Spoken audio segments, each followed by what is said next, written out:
Graça e paz, amados.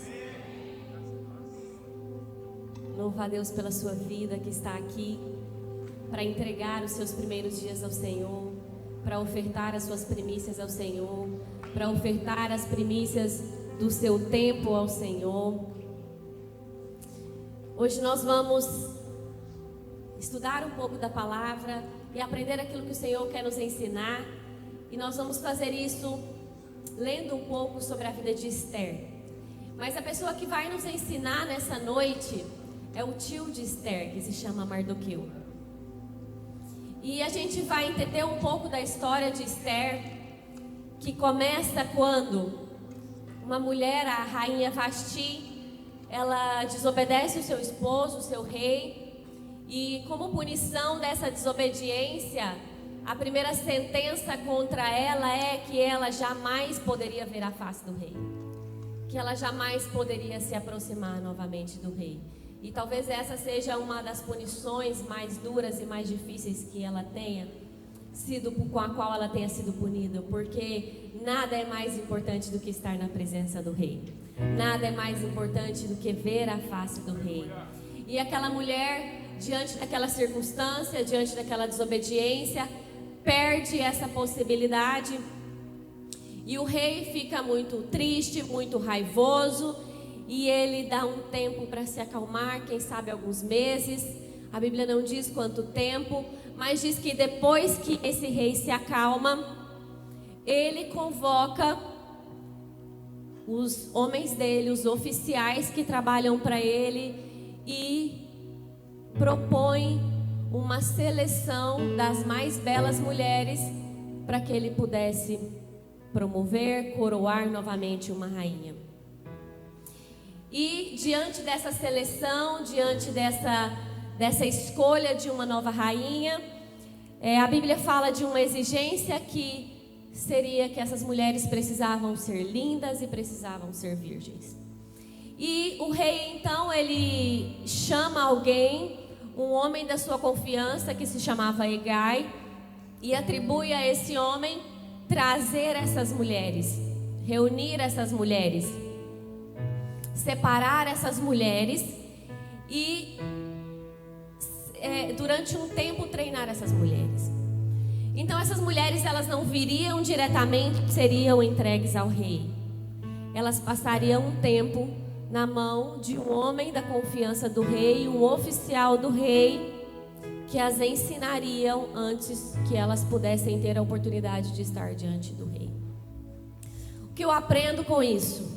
Eu aprendo que, assim na terra como no céu, o Rei Jesus, ele tem os seus oficiais na terra que trabalham para ele. E que não há como nós chegarmos diante do Rei, não há como nós nos apresentarmos diante do Rei sem sermos afiados e purificados pelos oficiais do Rei na terra. Você pode escolher ser um escravo do pecado nesse mundo, ou você pode escolher ser um oficial do Rei Jesus. E eu oro e eu declaro que todos vocês que estão aqui são e serão oficiais do Rei Jesus nessa terra. E diante dessa situação, durante esse tempo de preparação, então essas mulheres tão preciosas, mulheres que eram joias, mulheres bonitas, mulheres belas, mulheres virgens, seriam simplesmente confiadas na mão desse homem para esse tempo de treinamento. Iriam se submeter às instruções desse homem por esse tempo, pelo tempo que era estabelecido por Hegai. E Provérbios 27, 17 vai nos ensinar sobre isso. Provérbios 27, 17 diz assim: como o ferro afia o ferro, assim um amigo afia o outro. Então, como igreja do Senhor, nós estamos nos preparando para encontrar com o noivo no céu. Como igreja do Senhor, nós estamos nos preparando para ir cear com Ele, para sermos coroados como noiva de Cristo, para assentarmos nas regiões celestiais ao lado do Rei, Nós estamos aqui não com outro propósito a não ser nos preparar para esse grande dia e prepararmos uns aos outros para esse grande dia. Saiba que nesse tempo de preparação, o seu irmão, o seu amigo, ele é indispensável nesse processo. Provérbios 27, verso 6, vai dizer assim: leais são as feridas feitas pelo amigo, mas os beijos do inimigo são enganosos.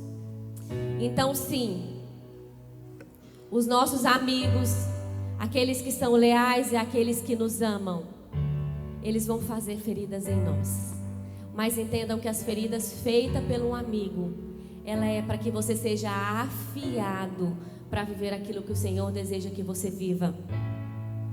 Imagina, principalmente quem é mulher, mas quem é homem também usa muita faca, principalmente no churrasco. Mas nós que somos mulheres, que usamos tanto uma faca ali no dia a dia, quando a gente pega uma faca mal afiada para cortar um tomate, a faca ali desliza, não corta, né? Às vezes, ao invés de cortar o tomate, corta o nosso dedo. Muito difícil você trabalhar com uma ferramenta que não está pronta.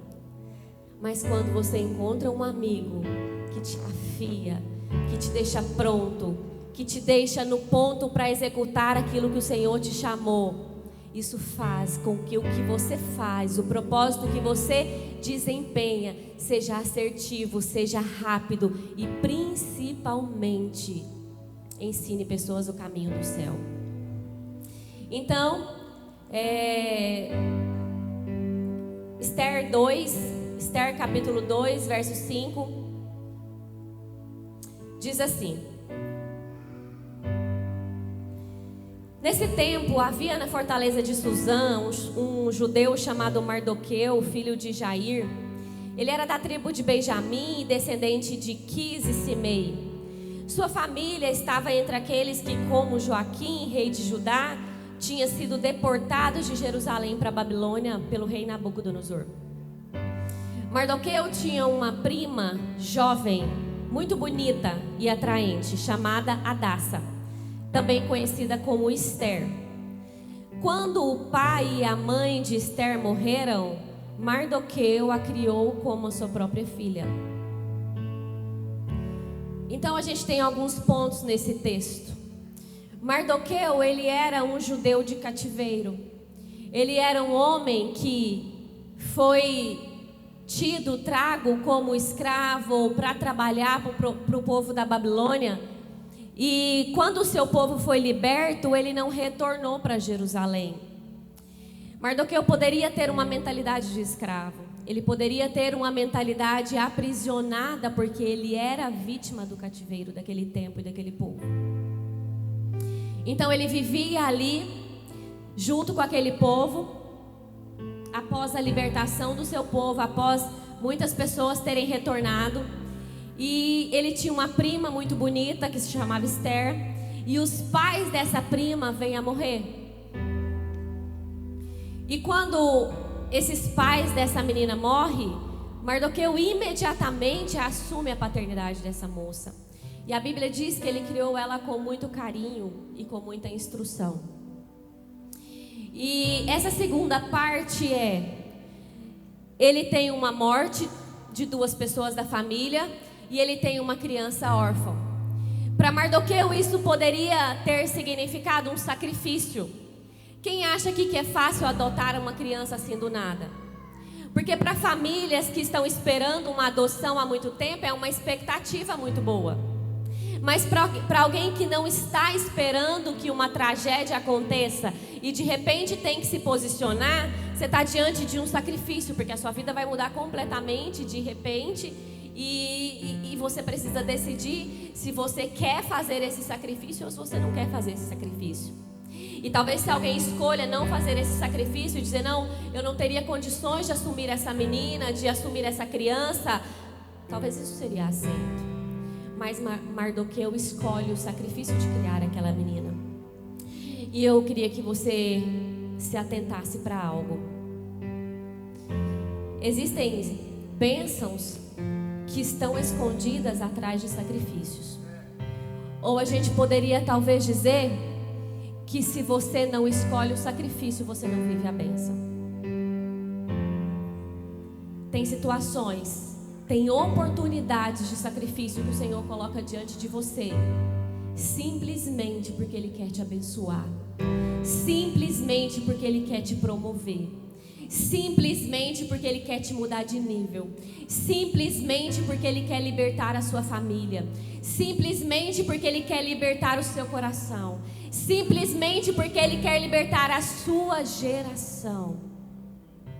Então não renuncie o sacrifício que o Senhor tem colocado diante de você, porque o sacrifício é o caminho da bênção.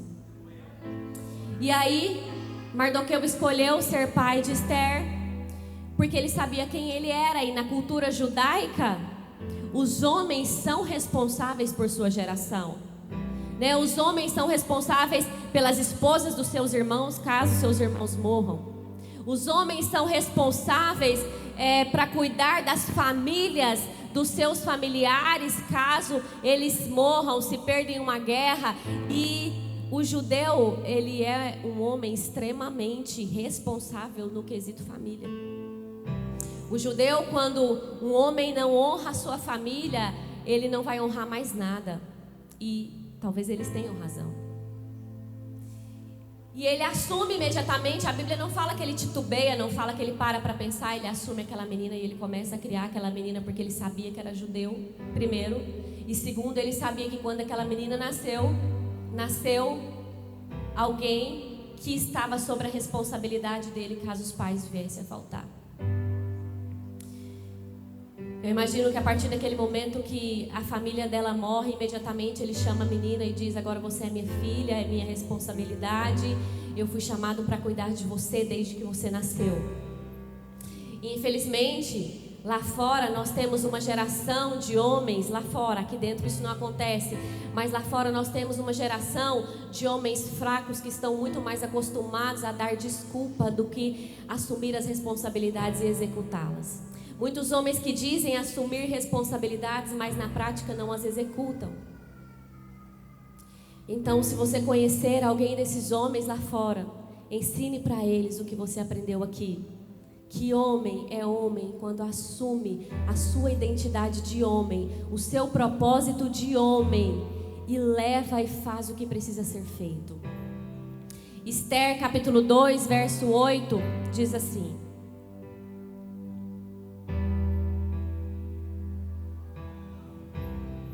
como resultado do decreto do rei, Esther e muitas outras moças foram trazidas ao palácio real na fortaleza de Suzã e colocadas sobre os cuidados de Hegai, o encarregado do harém.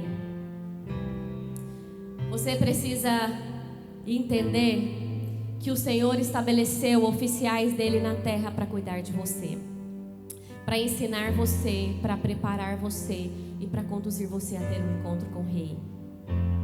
No fim do tempo daquele tratamento, todos conhecem a história de Esther. Esther foi escolhida como rainha e foi coroada como rainha porque ela tinha todas as qualidades, as características que o rei precisava, e não era só beleza. Então o rei olha e ele diz que ela era perfeita para ser rainha.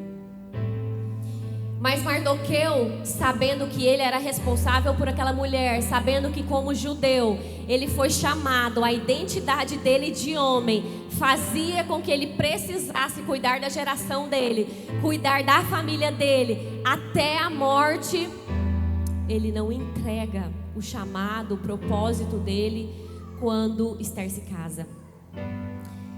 Esther 2:11 vai dizer assim: todos os dias Mardoqueu caminhava pelo pátio do harém para saber notícias de Esther e descobrir o que estava acontecendo. Um homem de verdade, uma mulher de verdade, que sabe qual a sua identidade, que sabe para que o Senhor te chamou, que sabe qual o seu propósito, que sabe quem você é em Deus, não para o seu chamado diante das circunstâncias. E Mardoqueu não para.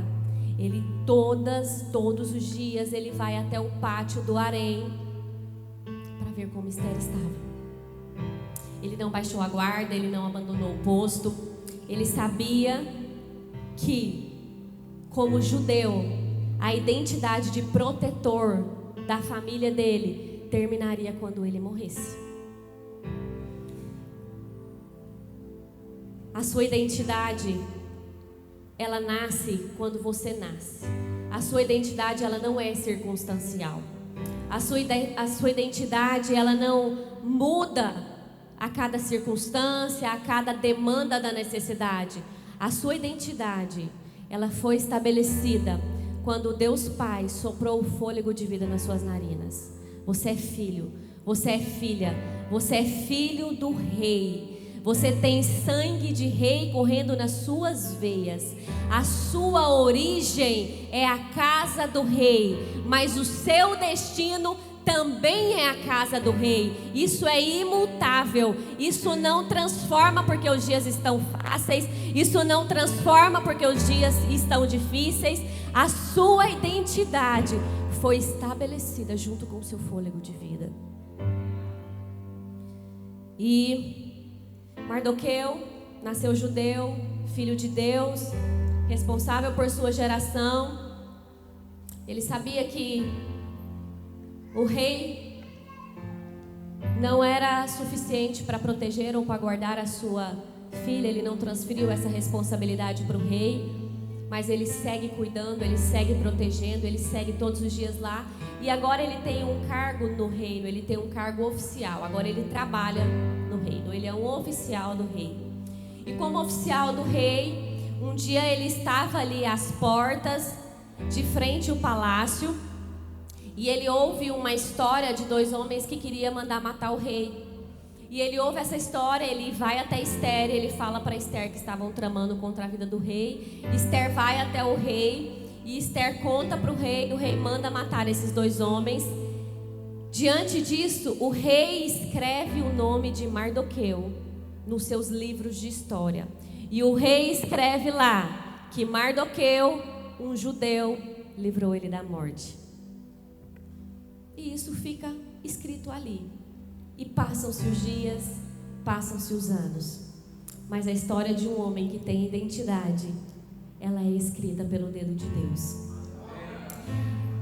E diante dessa circunstância que o rei passou, dessa dificuldade, desse atentado, o rei, depois de matar esses homens, ele nomeia um novo oficial que vai ser o homem da sua confiança, o homem da sua segurança.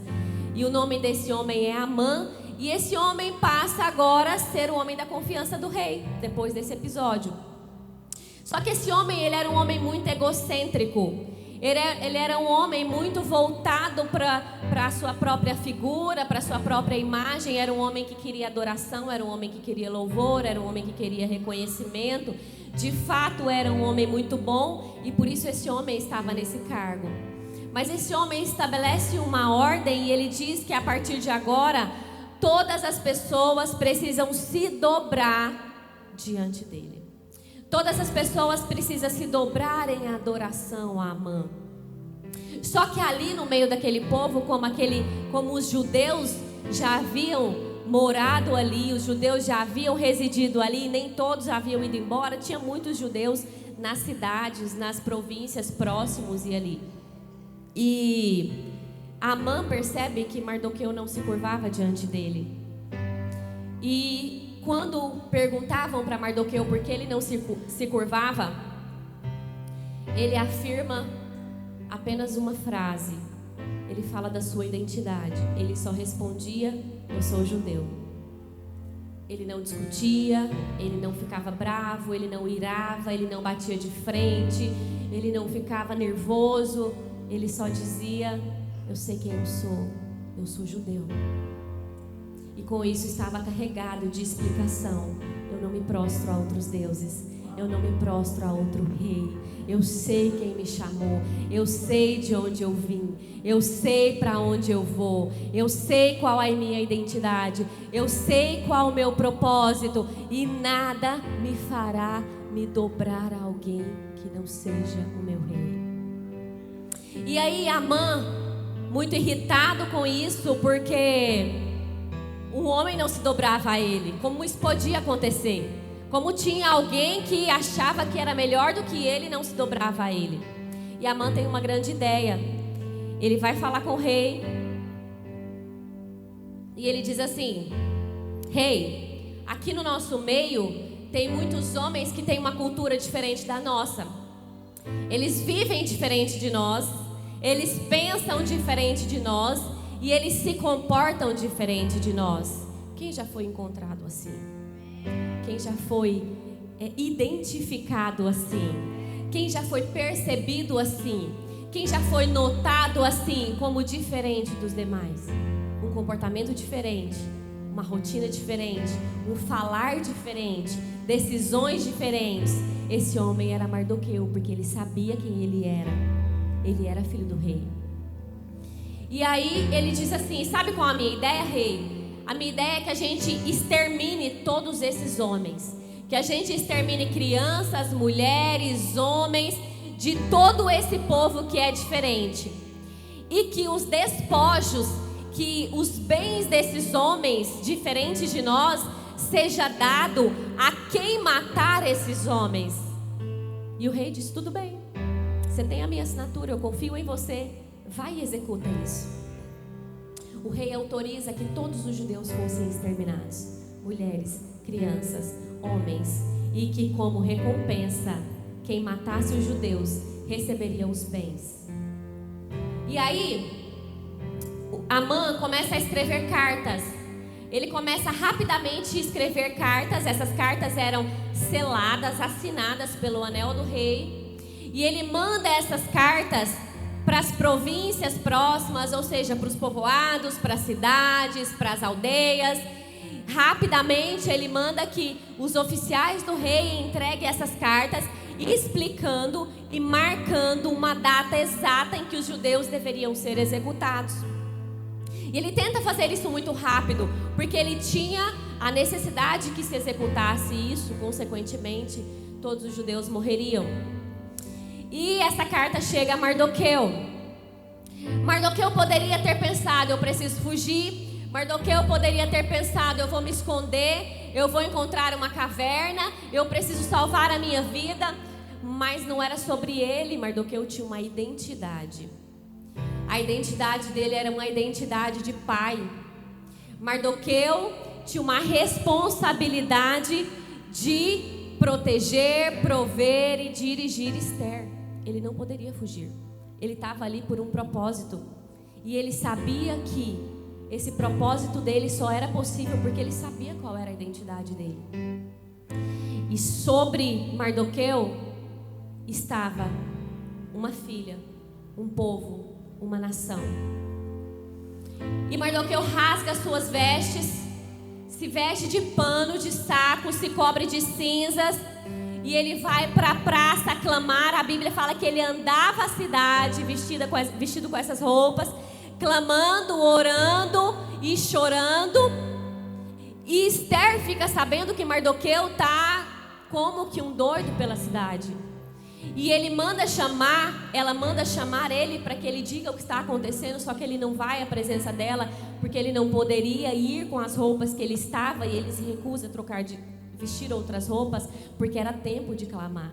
Quem sabe que é tempo de clamar, não muda suas vestes para vestes de festa. Quem sabe que é tempo de clamar, clama, porque é o clamor que vai estabelecer o governo de Deus sobre nós e sobre as nossas circunstâncias. Então Esther chama um dos seus servos, um homem que servia Esther, um mensageiro, e fala: vai até o meu tio e pergunta o que está acontecendo. Pergunta porque ele está assim pelas ruas. E eu quero que projeta para a gente Esther, verso 4, do 8 ao 12. Esther 4, do 8 ao 12, que diz assim: Mardoqueu entregou a Ataque, ou seja, o servo de Esther, uma cópia do decreto publicado em Susã, que ordenava o extermínio de todos os judeus. Pediu a Ataque que mostrasse o decreto a Esther e lhe explicasse a situação.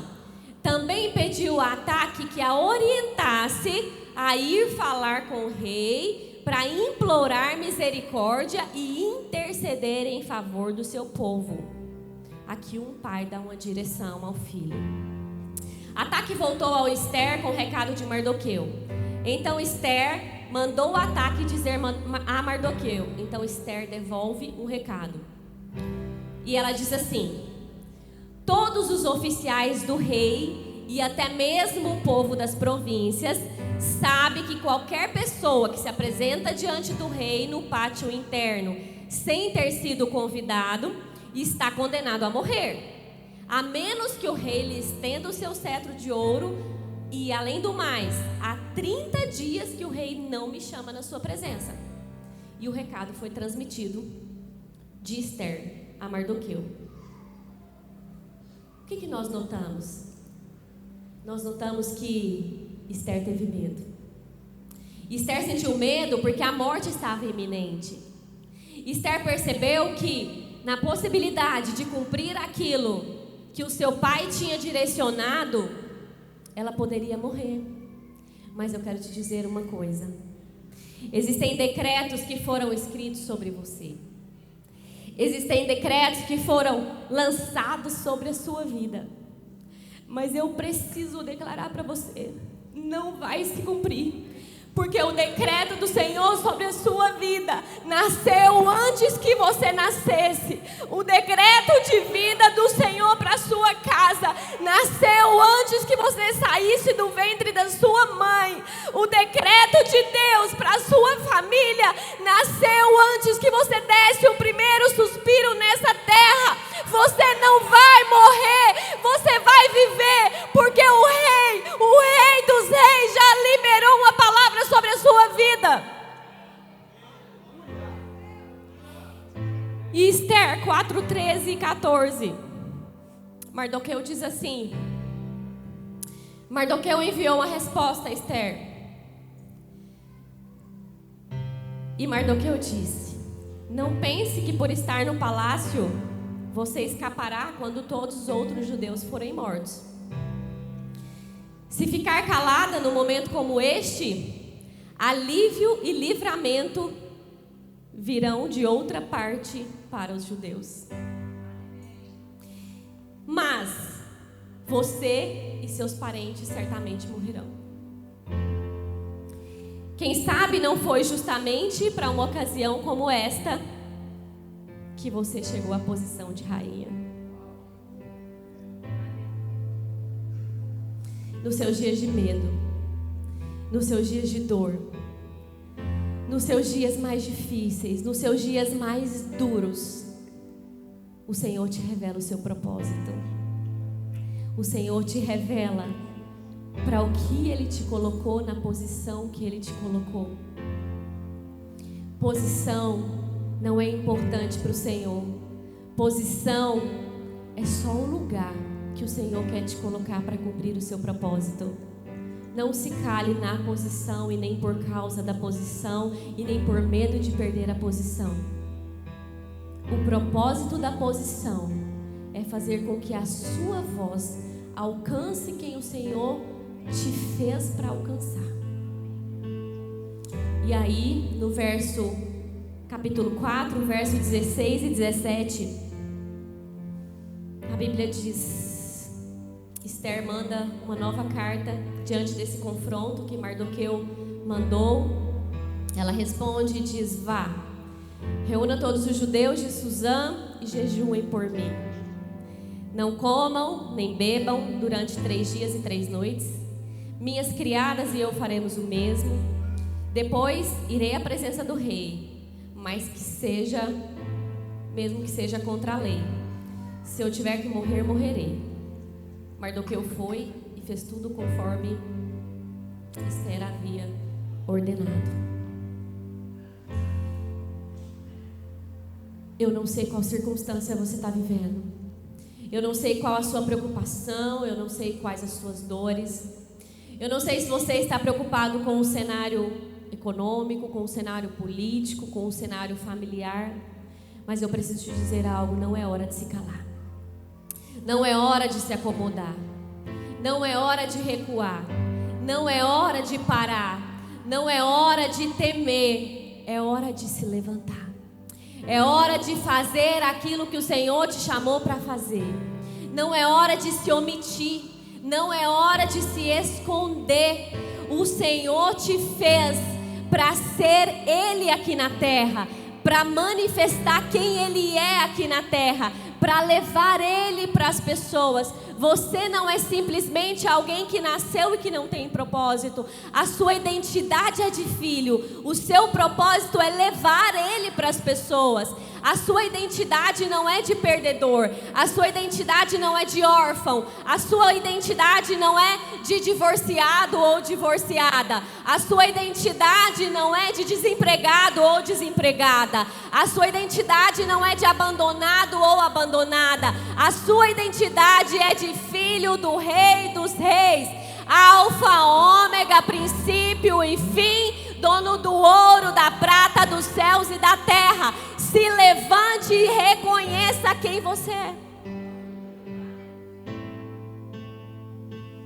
A identidade de Esther não era rainha. A identidade de Esther era filha. A posição de Esther não era uma posição de rainha. A posição de Esther era a posição de libertadora de um povo.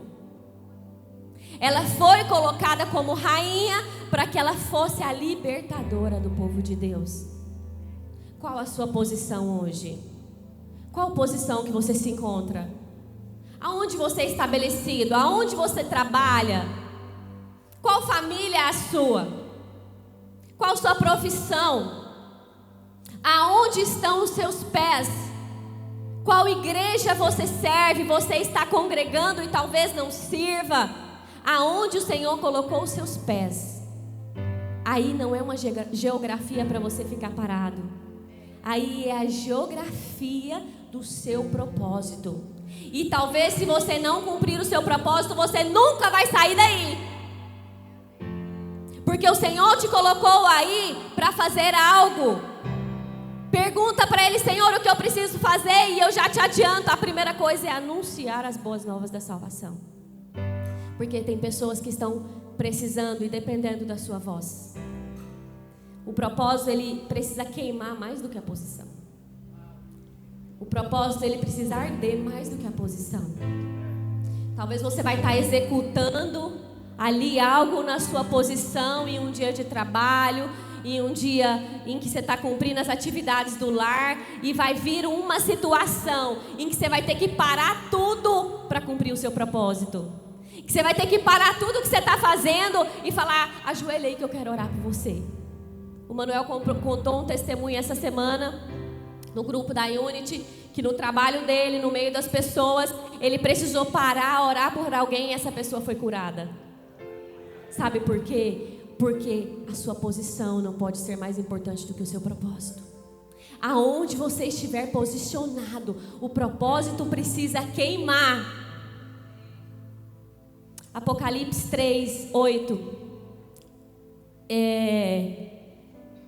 Eu estava um dia, já bem tarde da noite, cansada, a gente estava com visita, e veio um bêbado pedir dinheiro.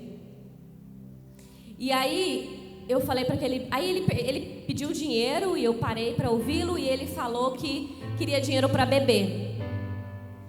E eu disse para ele que eu não poderia dar dinheiro para ele beber, para ele nem se drogar, que se ele quisesse comer, ele poderia sentar e se comer. Ele falou: dona, mas não adianta eu falar para a senhora que eu vou comer, porque eu não vou comer, eu não consigo comer, não desce, eu preciso de dinheiro para beber. E eu comecei a falar do amor de Jesus para ele. Eu comecei a falar do amor de Jesus para ele, eu comecei a falar do que Jesus poderia fazer na vida dele, que o Senhor poderia libertá-lo, que o Senhor poderia dar esperança, que o Senhor poderia dar uma família, porque o propósito precisa falar mais alto do que a posição. E enquanto eu estava falando com esse bêbado, eu estava com alguns pastores que estavam me esperando, com várias crianças, e aí ele me falou assim, ele falou, pode pôr o versículo. Ele disse assim: porque você parou para me falar sobre Jesus, para falar tudo isso para mim, eu vou deixar um versículo para você, Apocalipse 3:8. Um bêbado. E esse foi o versículo. Sei de tudo que você faz, abri para você uma porta que ninguém pode fechar. Você tem pouca força, mas ainda assim obedeceu a minha palavra e não negou o meu nome. O seu propósito precisa queimar mais do que a sua posição. O seu propósito precisa queimar mais do que a sua posição. Você precisa saber quem você é em Cristo Jesus. Você precisa saber por que você está nessa terra. Você não é fruto do acaso. O acaso não dá fôlego de vida. O acaso não coloca sangue nas veias de ninguém. O acaso não te move. Você foi feita porque Deus te fez, colocou o fôlego dele em você. Você está aqui porque um dia Cristo morreu na cruz para te salvar. Você está aqui não é por suas forças, não é porque você é bom, mas porque você é filho do Rei. Se mova com essa identidade e no propósito que Ele te chamou. Coloque-se de pé.